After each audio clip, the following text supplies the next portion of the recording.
Hello everyone. Welcome to the channel. World is not what you have been told. We once had access to free energy and they've lied to us ever since.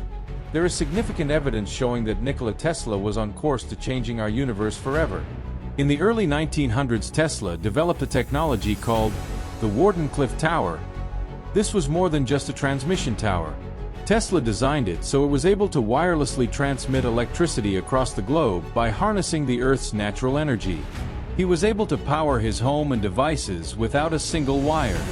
But here's where it gets dark. Tesla's invention threatened powerful individuals who controlled the energy market. J.P. Morgan, who initially funded Tesla, pulled the plug on the project when he realized that free energy couldn't be metered or monetized. But it gets even stranger.